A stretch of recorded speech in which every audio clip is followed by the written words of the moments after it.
Cerul și pământul în cântec răsună, îngeri și oameni cântă împreună. Hristos se naște, Domnul coboară, îngerii cântă, magii la doară, păstori aleargă, ieselea înconjoară, mari minuni se întâmplară. Păstori aleargă, ieselea înconjoară, mari minuni se întâmplară. În vifla imazi e mare minune, Vergură curată, Fiu născut în lume. Hristos se naște, Domnul coboară,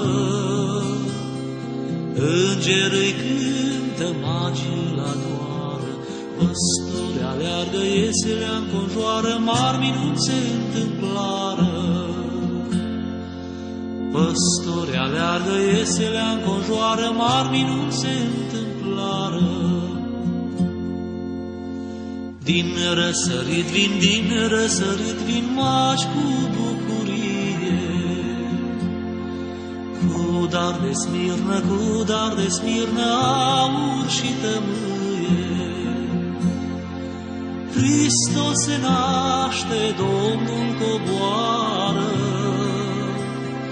îngerii cântă, magii la doară, păstori aleargă, ieselea înconjoară, mari minuni se întâmplară.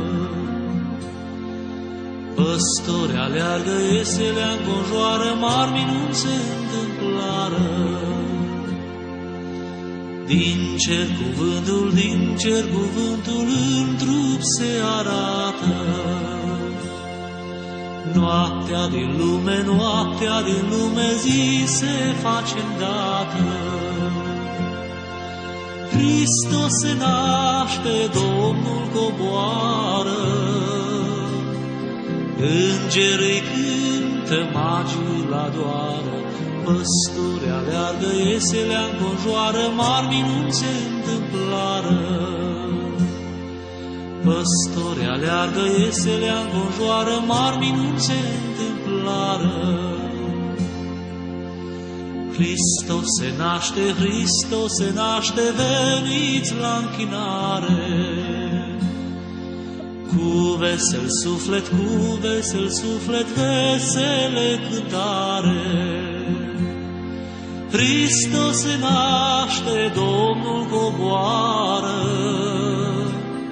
îngerii cântă, magii la doară, păstori aleargă, ieselea înconjoară, mari minuni se întâmplară. Păstori aleargă, ieselea înconjoară, mari minuni se întâmplară.